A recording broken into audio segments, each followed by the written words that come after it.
ሰላም ጤና ይስጥልን። የተወደዳችሁና የተከበራችሁ የጣና ቴሌቪዥን አድማጭ ተመልካቾቻችን እንደምን ዋላችሁ? ከጣና ቴሌቪዥን የህዳር 17 ቀን 2018 ዓ.ም የምሽት ጣና ዜናችን ተጀምሯል። ዜናዎቹን እየመራው አማራ ሰፋ አብሬያችሁ ቆያለሁ። በቅድሚያም አርዕስተ ዜናዎቹን እናስቀድማለን። የብልጽግናው ሰራዊት በየቀኑ መፍረስና መበተን ዕጣ ፈንታው ሆኗል።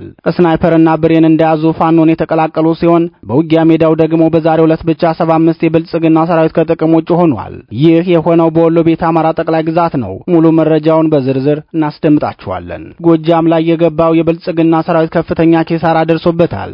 በርካታ ውጊያዎችን በማበላሸት የሚታወቁት ጄኔራል ብርሃኑ ጥላውን የሚመሩት የብልጽግናው 6ኛ ዕዝ በአንድ ሳምንት ብቻ አንድ ሬጅመንት ኃይሉ ተመቶበታል።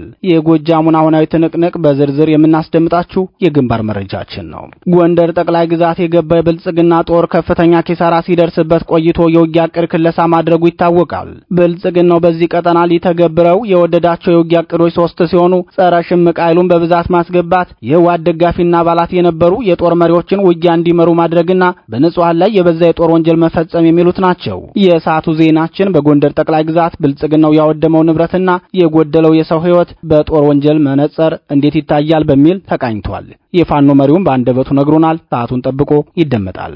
የደብረ ጽዮንና የጌታቸው ታጣቂዎች የውጊያ ሜዳ ፈልገው አማራ ክልልን አግኝተው በአማራ መሬት ላይ እየተዋጉ ነው። አማራ ክልል ላይ እርስ በርስ እየተዋጉ ያሉት የትግራይ ታጣቂዎች አሁናዊ ሁኔታን በተመለከተ ለጣና ቴሌቪዥን የደረሰውን መረጃ በዝርዝር አሰናድተናል፣ እናስደምጣችኋለን።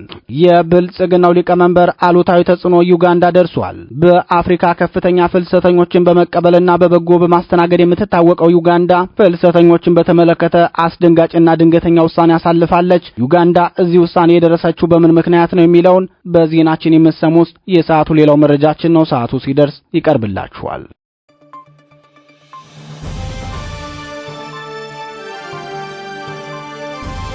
የተወደዳችሁና የተከበራችሁ የጣና ቴሌቪዥን አድማጭ ተመልካቾቻችን እነዚህንና ሌሎች የግንባርና የትንታኔ ዘገባዎችን ይዘናል። እስከ ዜናዎቻችን ፍጻሜ ድረስ አብራችሁን እንድትቆዩ እየጋበዝን ወደ ዝርዝር ዜናዎቹ እናልፋለን።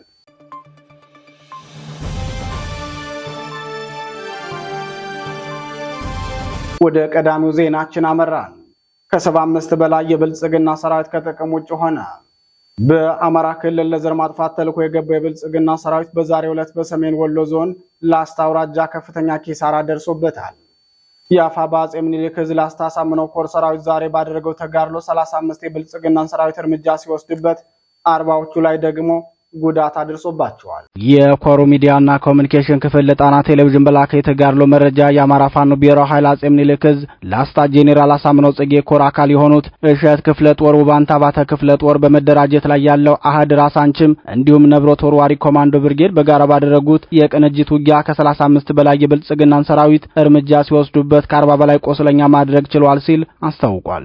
በብልጽግናው ሊቀመንበር ከፍተኛ ትችትና ዘለፋ የደረሰባቸው ጄኔራል አሰፋ ቸኮል የሚመሩት የብልጽግናው ሰሜን ምስራቅ ዕዝ የ65ኛ ክፍለ ጦርና የ61ኛ ክፍለ ጦር ሰራዊት መነሻውን ከላስታ ወረዳ ሹምሻ ቀበሌ ቅዱስ ላሊበላ አውሮፕላን ማረፊያ በማድረግ የሸት ክፍለ ጦርን አፈናለሁ በሚል ነበር የተንቀሳቀሰው። ሆኖም ይህን የብልጽግና ሰራዊት እንቅስቃሴ ሲከታተል የቆየ ላስታ ሳምነው ጽጌ ኮር ወደ ገለሶት ቀበሌ በመጓዝ ላይ የነበረውን የብልጽግና ሰራዊት ከፍተኛ ዋጋ ያስከፈለው ምት እንዳሳረፈበት የኮሩ ሚዲያና ኮሙኒኬሽን ክፍል ገልጿል።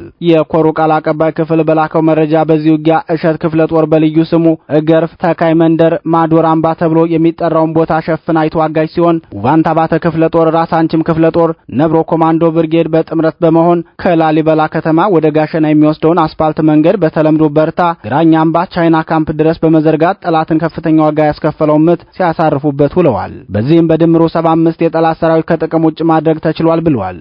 ከረፋዱ 5 ሰዓት ጀምሮ እስከ 9 ሰዓት ተኩል በዘለቀው በዚህ ከፍተኛ ውጊያ የሸት ክፍለ ጦርን ለማፈናቀል የመጣ ቢሆንም ባላሰበውና ባልጠበቀው መንገድ ራሱ ታፍኖ በወገን ክንድ ሲመታ ውሎ ወደ መጣበት ሹምሻ ቀበሌ ቅዱስ ላሊበላ አየር ማረፊያ ፈርጥጦ ተመልሷል ሲል የኮሩ ቃል አቀባይ ክፍል ጨምሮ ገልጿል። የብልጽግናው ሰራዊት ሹምሻ ቀበሌ ኬኒሸር ከሚባል ቦታ ላይ 120 ሞርተር አጥምዶ በሚወረውረው ቅንቡላ፣ ረፋ እና ተካይ መንደር አካባቢ በንጹሃን ዜጎች ላይ አካላዊና ቁሳዊ ጉዳት ማድረሱን የገለጸው የላስታ ጄኔራል አሳምነው አሳምነው ጽጌ ኮር ቃል አቀባይ በከባድ መሳሪያ ድብደባው ከ5 በላይ ንጹሃን ሳይሞቱ እንዳልቀረ አስታውቋል። በተመሳሳይ በትናንትናው ዕለትም የዚሁ ኮር አካል የሆነችው ማረጉ ተማረ ክፍለ ጦር ከ55 በላይ የብልጽግናው ሰራዊት ላይ ጉዳት ማድረሷ የሚታወቅ ሲሆን ይምራነ ክርስቶስ ላይ በተደረገው የትናንት ውጊያ 20 የብልጽግና ሰራዊት እርምጃ ሲወሰድበት 35 ደግሞ ጉዳት አስተናግዶ እንደነበር መዘገባችን ይታወሳል።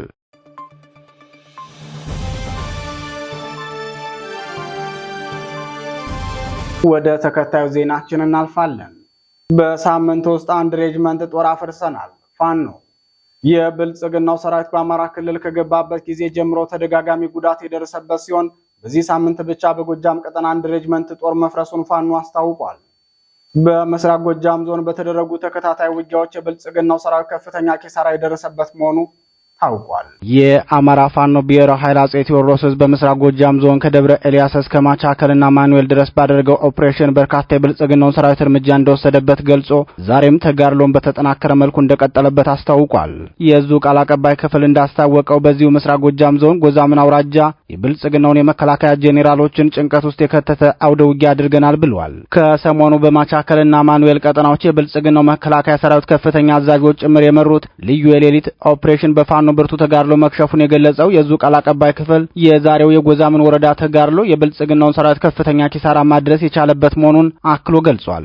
ዛሬም ጭምት በራ ላይ የብልጽግናው ሰራዊት የሌሊት ኦፕሬሽን ለመስራት አስቦ ባደረገው ዘመቻ የፋኖ አጸፋ ምት በብልጽግናው ሰራዊት ላይ ከፍተኛ ወታደራዊ ኪሳራ ማድረስ ችሏል። በጄኔራል ብርሃኑ ጥላውን የሚመራው የብልጽግናው 6ኛ እዝ ሰራዊት የ602ኛ ኮር በቀጠናው መግባቱን የገለጹት የመረጃ ምንጮቻችን የስርዓቱ ሰራዊት በወጣበት ቀርቷል ሲሉ ተናግረዋል። ጭምት በራ ላይ በተደረገው ከባድ ትንቅንቅ በርካታ የብልጽግናው ሰራዊት ሙትና ቆስለኛ እንደሆነ የገለጹት ምንጮቻችን የብልጽግናው ሰራዊት በደረሰበት ወታደራዊ ኪሳራ ተበሳጭቶ የበርካታ አርሶ አደሮችን ትጥቅ ቀምቶ መመለሱን ገልጸዋል። ይህ በእንዲህ እንዳለ በዚሁ ጎጃም ቀጠና የአማራ ፋኖ ብሔራዊ ኃይል አጼ ቴዎድሮስ ዕዝ 105ኛ ኮር 66ኛ ክፍለ ጦር 3ኛ ሻለቃ በሰሩት ኦፕሬሽን መተከል ክፍለ ሀገር ፓዊ ወረዳ መንደር 34 ቀበሌ በሰሩት ኦፕሬሽን ታላቅ ድል ተቀዳጅተዋል። የመተከል ከተማ ማምቡክ ከተማ ሚሊሻ ጽሕፈት ቤት ኃላፊ አቶ ደረጀ ለሜሳ እርምጃ ከተወሰደባቸው መካከል ይገኙበታል። በሌላ ዜና የአማራ ፋኖ ብሔራዊ ኃይል አጼ ቴዎድሮስ ዕዝ 201ኛ ኮር የባዲን ሚሊሻ በተከታታይ ያስኮበለለ መሆኑን አስታወቀ። የኮሩ ቃል አቀባይ ለጣና ቴሌቪዥን በላከው መረጃ ሰፊ የውስጥ ለውስጥ ስራ በመስራት ወንድሞቻችንን የመሰብሰብ ስራ ተጠናክሮ ቀጥሏል። 201ኛ ኮር 64ኛ ክፍለ ጦርና 54ኛ ክፍለ ጦርን ተቀላቅለዋል ብሏል። በዚህም መሰረት እሱ ባለው ደረጃው ዘሩባዬ፣ አሌክሲዮን፣ መሌባሰ የተባሉ የሚሊሻ አባላት ፋኖን የተቀላቀሉ መሆናቸውን ፋኖ ሀብታሙ አስታውቋል። ፋኖ ሀብታሙ አክሎም ለሚሊሻ አባላትና ከብልጽግና ሰራዊት ጎን ለተሰለፉት ሁሉ ጥሪ ያስተላለፈ ሲሆን አሁንም አልመሸም፣ ወደ ቀድሞ ማንነታችሁ ተመለሱ፣ ትጥቃችሁን በመያዝ መታገል ትችላላችሁ፣ መታገል ለማይፈልግ ደግሞ መብታችሁ ተከብሮላችሁ ወደምትፈልጉት መሄድ እንደምትችሉ ልናረጋግጥላችሁ እንወዳለን ብለዋል።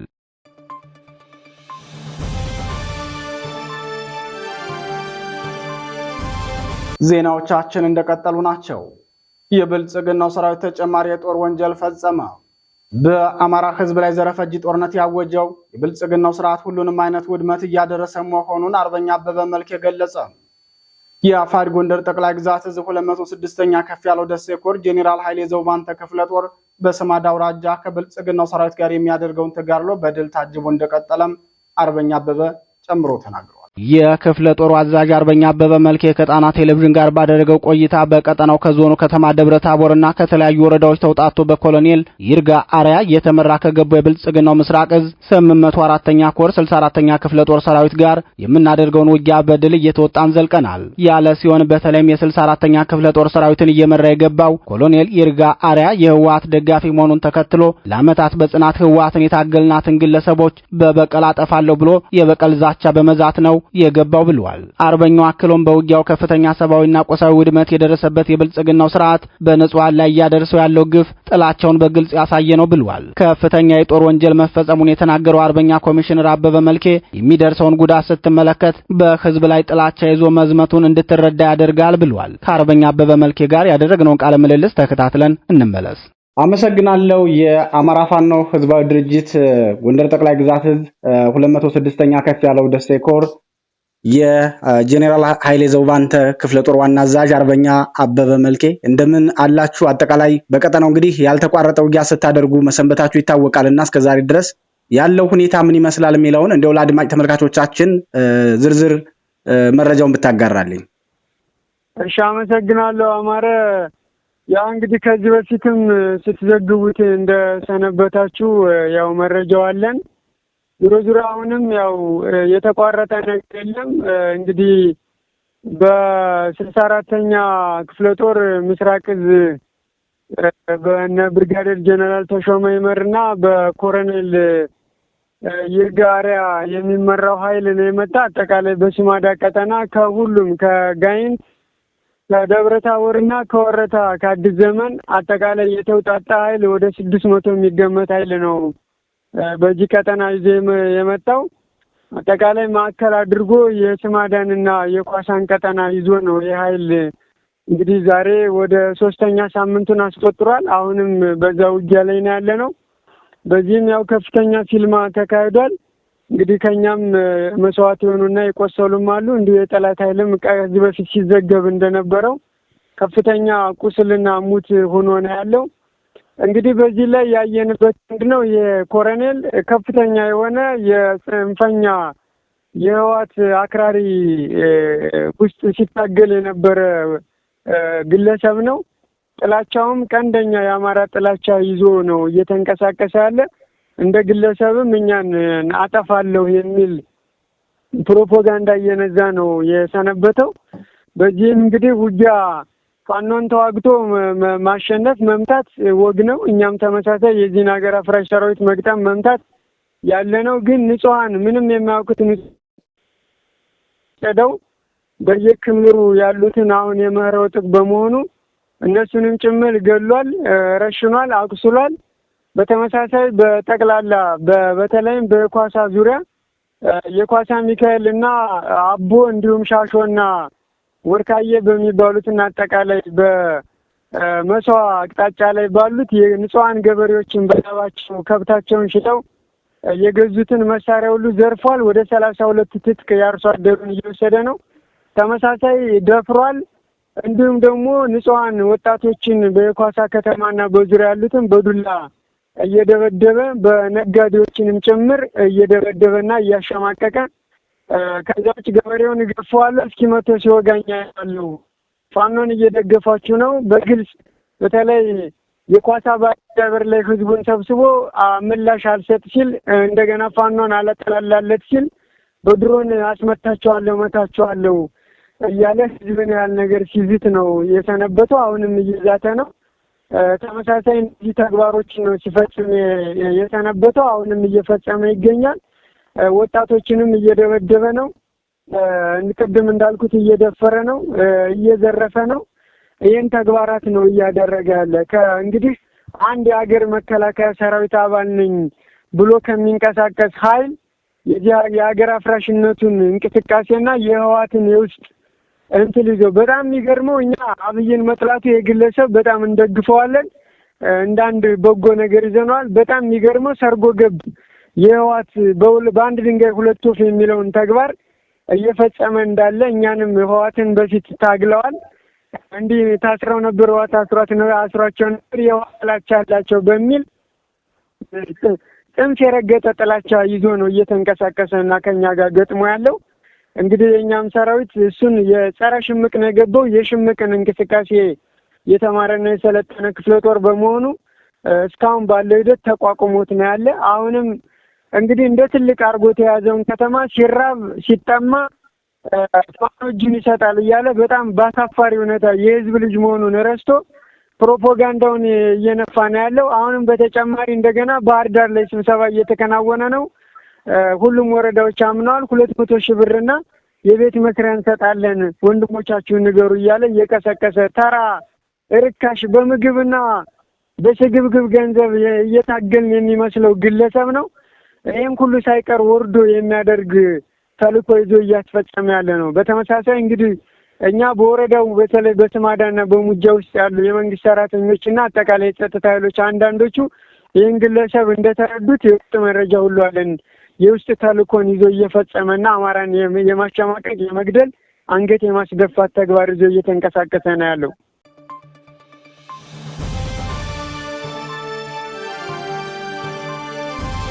ክቡራትና ክቡራን የጣና ቴሌቪዥን አድማጭ ተመልካቾቻችን የህዳር 17 ቀን 2018 ዓ.ም የምሽት ጣና ዜናችን አሁንም እንደቀጠለ ነው። የህወሓትና የሐራ መሬት ታጣቂዎች እርስ በርስ ተዋጉ። የህወሓት ታጣቂዎችና በአቶ ጌታቸው ረዳ የሚመራው ስምረት ፓርቲ ታጣቂ የሆነው የሐራ መሬት ታጣቂዎች በአማራ ክልል ዋግምራ ብሔረሰብ አስተዳደር ዞን ዋና ከተማ በሆነችው ሰቆጣ አቅራቢያ ውጊያ መክፈታቸው ታወቀ። የጣና ቴሌቪዥን ምንጮች እንዳስታወቁት በሰቆጣና ጠለምት ዙሪያ በሚንቀሳቀሰው የህወሓት ታጣቂና የሐራ መሬት ታጣቂዎች መካከል በተቀሰቀሰ ተኩስ በሁለቱም ወገን ከፍተኛ ወታደራዊ ኪሳራ መድረሱን ገልጸው የሁለቱን የትግራይ ክልል ታጣቂዎች እርስ በርስ ተኩስ ተከትሎ የአካባቢው ነዋሪዎች በከፍተኛ ውጥረት እንደሚገኙ ገልጸዋል። ሁለቱ ታጣቂዎች በአማራ ክልል ያደረጉት ተኩስ ምክንያቱ የህወሓት ታጣቂዎች የስምረት ታጣቂ ቡድን መሪ የሆነውን ታጀበ በሪሁን የተባለ ግለሰብ ሰቆጣ ዙሪያ ልዩ ስሙ ስላሴ የተባለ ቦታ ላይ መግደላቸውን ተከትሎ እንደሆነም የጣና ቴሌቪዥን ምንጮች ተናግረዋል። እንደ ምንጮቻችን ገለጻ ሁለቱ ታጣቂ ቡድኖች በአካባቢው በሰፊው እንደሚንቀሳቀሱ ገልጸው በየጊዜው አንዱ ባንዱ ላይ በሚፈጽመው ትንኮሳ የተነሳ ተከታታይ የተኩስ ልውውጥ እንደሚደረግና በዚህም የንጹሃን ህይወት እየጠፋና ሀብት ንብረትም እየወደመ እንደሆነ ገልጸዋል። በተለይም በጠለምትና አካባቢው በአማራ ተወላጆች ላይ አደጋ ተደቅኖባቸዋል ያሉት ምንጮቻችን ሁለቱ ታጣቂ ቡድኖች እርስ በርሳቸው ይጋጩ እንጂ በአማራ ተወላጆች ላይ ያላቸው አቋም ግን ተመሳሳይ በመሆኑ የአማራን ጥቅምና ክብር ያስጠብቃሉ፣ አማራዊ ማንነታቸውንም ለማስጠበቅ ይንቀሳቀሳሉ የሚባሉ ግለሰቦችንና በአካባቢው ተጽዕኖ ፈጣሪ የሆኑ ግለሰቦችን አፍነው እየወሰዱ መሆኑን ምንጮቻችን ገልጸዋል።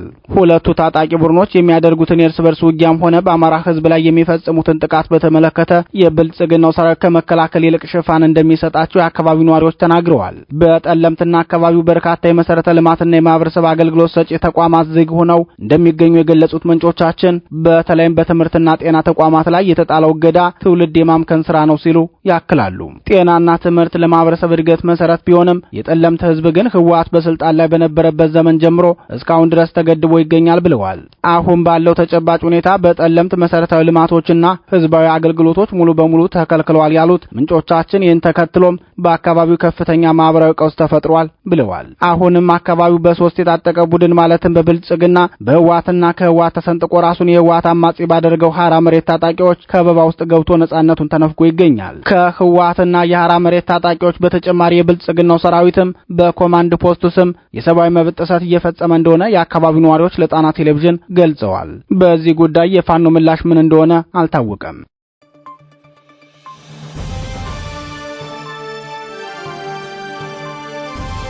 ወደ መጨረሻው ዜናችን እናልፋለን።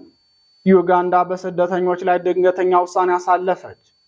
በአፍሪካ ከፍተኛ ስደተኞችን በመቀበል የምትታወቀውና ፕሬዝዳንት ዩሪ ሙሴቬኒ እኛ አፍሪካውያን ድንበሮቻችን የቅኝ ገዢዎች አጥሮች እንጂ አፍሪካ የሁላችንም ናት ሲሉ የሚናገሩላት ዩጋንዳ ከዚህ በኋላ ስደተኞችን እንደማትቀበል አስታውቃለች። በሀገራቸው ጦርነትንና አምባገነን ስርዓትን ሸሽተው ከኮንጎ ዲሞክራቲክ ሪፐብሊክ፣ ከደቡብ ሱዳን፣ ከሶማሊያ፣ ከኤርትራና ከኢትዮጵያ የተሰደዱ በርካታ ፍልሰተኞችን ተቀብላ የምታስተናግደው ዩጋንዳ ከዚህ በኋላ በቃይ ስትል የገለጸችው የፍልሰተኞች መብዛትና የዓለም አቀፉ ድጋፍ መቀነሱ ነው። በዚህም የተነሳ ከኢትዮጵያ፣ ሶማሊያና ኤርትራ የሚሄዱ ፍልሰተኞችን መቀበል እንደምታቆም ያሳወቀችው ዩጋንዳ ከደቡብ ሱዳንና ከኮንጎ ዲሞክራቲክ ሪፐብሊክ የሚሄዱ ፍልሰተኞችን ግን ለመቀበል ዝግጁ መሆኗን አስታውቃለች። በዚህ ሰዓት ዩጋንዳ ውስጥ ከ2 ሚሊዮን የሚሻገር ፍልሰተኛ የሚገኝባት ሲሆን የኡጋንዳ የእርዳታ የአደጋ መከላከል ዝግጁነትና ስደተኞች ሚኒስተር ሄላሪ ኦኔክ ለዴይሊ ሞኒተር እንደተናገሩት ኡጋንዳ ለስደተኞች እርዳታ የሚውል በየዓመቱ $240 ሚሊዮን ከተባበሩት መንግስታት ድርጅት ከፍተኛ የስደተኞች ኮሚሽን ስትቀበል ቆይታለች።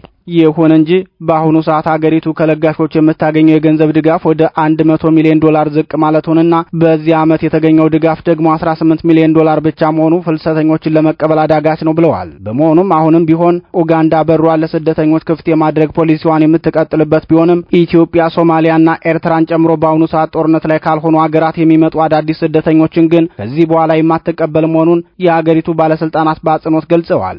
ያም ሆኖ ውሳኔው ከዚህ በፊት ወደ ኡጋንዳ የገቡትን የማይነካ መሆኑንና በአገሪቱ ውስጥ የሚገኙ ነባር ስደተኞችን ባሉበት የሚቀጥሉ መሆናቸው ተገልጿል። በሶማሊያና በኤርትራ ጦርነት ባይኖርም በኢትዮጵያ ግን የብልጽግናው ሊቀመንበር ያለፉትን 5 ዓመታት ኢትዮጵያን ከጦርነት ነጻ አድርገዋት አያውቁም። በአሁኑ ወቅትም በአማራ ክልል ከፍተኛ እልቂት ያስከተለ ጦርነት እየተካሄደ መሆኑ የሚታወቅ ነው። በዚህ ብቻ ጦርነትን ማቆም ያልፈለጉት የብልጽግናው ሊቀመንበር ጦርነትን ወደ ጎረቤት ሀገር ለማሸጋገር ብርቱ ፍላጎት እንዳላቸው ያሳወቁት ካለፈው ዓመት ጀምሮ ነው። በዚህም ከኤርትራ ጋር ወደ ጦርነት ለመግባት ዝግጁነት ላይ መሆናቸው የሚታወቅ የሚታወቅ ሲሆን ህወሓት ጋርም በድጋሚ ለመዋጋት ሁለቱም ወገኖች እየተነጋገሩበት ነው።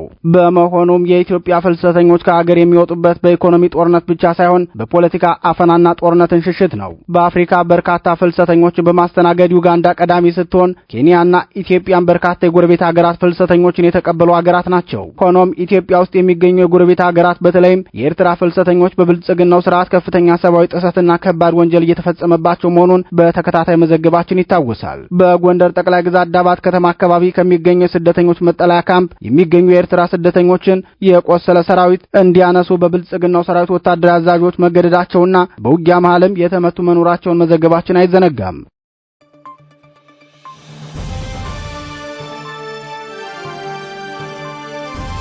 የተወደዳችሁና የተከበራችሁ የጣና ቴሌቪዥን አድማጭ ተመልካቾቻችን የህዳር 17 ቀን 2018 ዓ.ም የምሽት ጣና ዜናችን እየተከታተላችሁትን ይመስል ነበር።